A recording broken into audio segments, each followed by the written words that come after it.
Hello everyone. Today is Wednesday, May 6th. I'm Stephanie Haney here for 3 News with your top headlines from WKYC.com and our WKYC app. We've just got the latest numbers in from the Ohio Department of Health. We get those every day at 2 p.m. related to COVID-19 here in the state of Ohio. So I'll go ahead and get into giving you those numbers right now. We now have a confirmed total of 21,576 cases of COVID-19 here in the state of Ohio. That is not only cases that have tested positive, but also probable cases of COVID-19, and that is under the expanded CDC definition, so that's the reporting measure that we are going by. The number of deaths in the state of Ohio is now 1,225. The total number of people hospitalized is now 4,052. And of those people, the amount who have been in the intensive care unit is 1,151. So now we'll break down some of those numbers for you today. Today we have seen 607 new cases of COVID-19 reported here in the state of Ohio. That's the largest increase we've seen since May 1st. Previously to today, we had seen a decrease in the number of new cases over the past 5 days. However, this is a jump up from what we have seen yesterday. For example, we saw 495 new cases. We had been on a decline since last Thursday. Last Thursday, from Wednesday to Thursday, we saw 724 new cases of COVID-19, which was a big jump up from the previous day. So today, 607 new cases, so that is an increase in new cases, and that's important as we pay attention to the trend related to the number of new cases. Now, as testing continues to expand, those number of new cases will go up. So what we really need to know is the number of tests being done so that we can compare the percentage of new reported cases to the number of tests being done. But unfortunately, we don't have that information. In terms of the number of new deaths, today there are 90 new deaths reported in the last 24 hours. That is the second largest single-day increase that we have seen for COVID-19 deaths here in the state of Ohio. The largest increase that we saw was a week ago. That was last Wednesday when there were 138 new deaths reported. And then yesterday, we saw 79 new deaths reported. So today, second largest single day increase in new deaths here in the state of Ohio with 90 new deaths, bringing that total to 1,225. So I told you this morning that we were going to talk about hospitalization and intensive care unit rates. Today we have seen 96 new hospitalizations from yesterday. These numbers over the past couple days are kind of all over the place. Yesterday, we saw 147 new hospitalizations. The day before that, on Monday, we saw 40 new hospitalizations. We're just beginning to sort of break that down here on 3 News now, so we'll be following that closely as this progresses because we just don't know what's going to happen with the testing. Even though Governor DeWine has said that we will be ramping up testing here in the state of Ohio, a lot of experts are making a shift away from testing. We know testing hasn't been widespreadly available because it might not make a difference in terms of treatment protocol. Now, if we look at the number of new intensive care unit admissions, there were 28 reported today. That is a smaller number when we look at that as in terms of the total number hospitalized, and still a little bit all over the place. Yesterday, we saw 33 new people admitted to the intensive care unit. Before that, it was 12 new people on Monday. So we'll be keeping an eye on that as well. Now, if you want to know how we are looking across the U.S., there are now 1,212,000 cases of reported COVID-19. That's about 20,000 new cases from yesterday. So that is staying steady with what we've seen over the past couple days. And across the U.S., there are now 71,526 total deaths. That's about 1,400 new deaths from yesterday. This is down, so that's good news. Yesterday, we saw 2,100 new deaths. So that is down in terms of the just plain old number of new deaths. Now, a week ago, University of Washington model projected that we would have 72,000 deaths in the U.S. by the end of August. However, that has since been updated, obviously, because unfortunately, we are just about there, and it is only May 6th.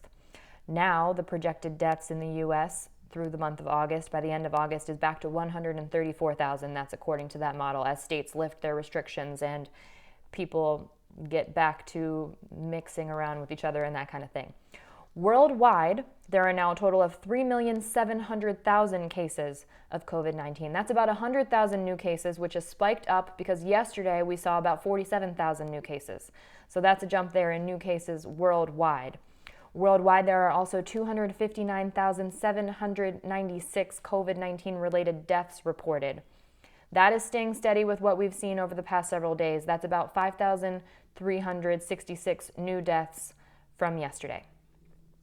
Here locally, we talked about this yesterday on our news programs and also on WKYC.com. You may have gone to Wendy's and realized that you couldn't get yourself a burger because local Wendy's restaurants are experiencing meat shortages. They are offering only chicken products due to a lack of beef in many Wendy's locations. Twinsburg was already experiencing a shortage, and many of those top items were crossed off the menu, and employees at that location weren't sure when they were going to get a new shipment of beef. In Medina County, a Brunswick location has a sign posted letting people know about the beef shortage as well. So some restaurants are offering deals like 2 for $5 on chicken nuggets. So if you are a chicken lover, this is a good time for you to maybe be stopping by Wendy's, because you won't be getting a burger there in many locations, but you can maybe take advantage of a deal on chicken nuggets. Wendy's corporate has acknowledged shortages all around the country as well, so this is not limited to here in Northeast Ohio.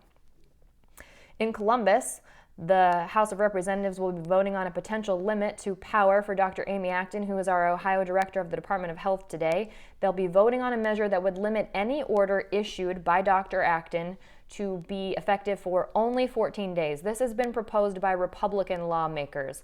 And should the department want to extend an order that is passed under this proposal that's being put forward, it would need to be approved by an existing bipartisan committee called the Joint Committee on Agency Rule Review.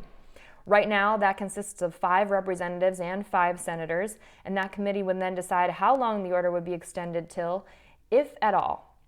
Democrats have called this a threat to public policy. Now, Ohio Republicans do have a majority in both the House and the Senate, but do keep in mind, if this does pass the Ohio legislature, Governor Mike DeWine could veto it, and that requires a 2/3 majority to override, and it is not clear that Republicans have the votes to be able to override a governor's veto in this case. Now, while this is happening here in the Ohio legislature, Dr. Acton is getting national attention, specifically from the New York Times.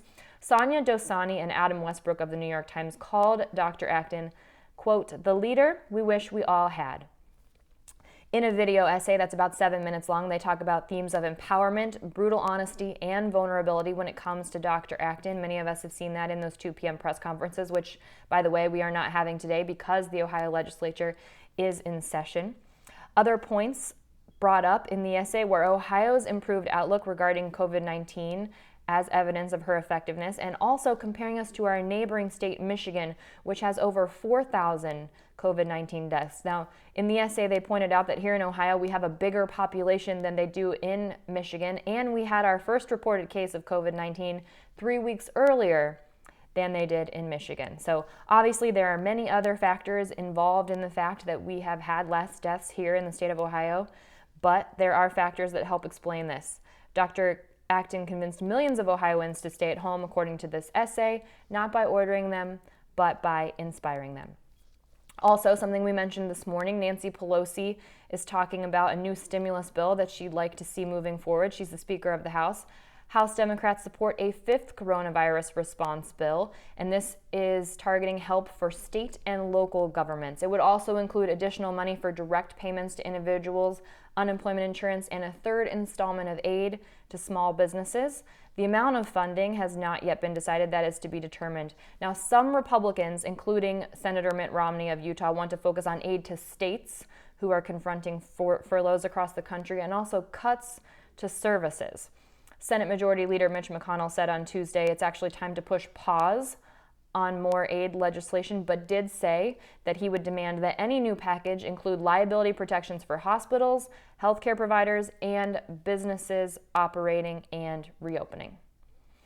And finally, as a reminder, today is National Nurse Appreciation Day, and we would like to thank nurses for all that they are doing all the time, but especially during this time when healthcare is at the front of everyone's minds during this COVID-19 pandemic. Now, I have some unfortunate statistics to share about the nurse work situation here in the state of Ohio. Ohio has ranked 7th worst for nurses. That's according to a study by Wallet Hub, which analyzed 22 key factors. Now, in that study, out of the states, Ohio ranked 20th for opportunity and competition, but 49th for work environment.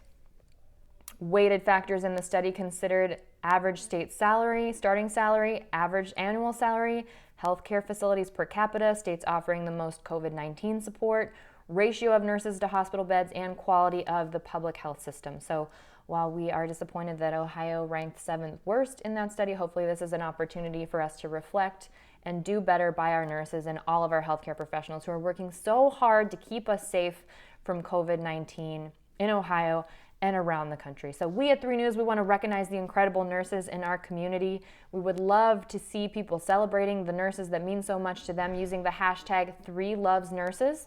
If you know a nurse who goes above and beyond, has meant something special to you, please share that post and use the hashtag 3LovesNurses. We'd love to highlight those individuals. And we want to send a big thank you out there to all of the nurses fighting COVID-19. None of this would be possible without you, and truly, we thank you for all that you do and all of our frontline workers. Really, it's incredible what you do, and we wouldn't be here without you. All right, that is your afternoon update here for 3 News on your top headlines on WKYC.com and our WKYC app. You can find links to all of those stories there so you can read in more depth about anything that we've talked about, particularly if you want to look at what's happening with those COVID-19 numbers here in Ohio. I know it can be tough when we talk about it, and we are working on that actually, so we'll have something a little bit more digestible for you coming soon as we break down those numbers each day. Next up, we have What's New at 5 p.m. on 3 News. I will see you there. That's also on our app, on our website, and on YouTube. And then after that, we'll have more coverage on what matters most at 6 p.m., on Front Row at 7 p.m., and What's Next at 11 p.m. And I will be out again until Monday, but you will be here with Brandon Simmons tomorrow at 11 a.m. He'll be bringing you your top headlines. And I will see you next week. Everybody have a great Wednesday.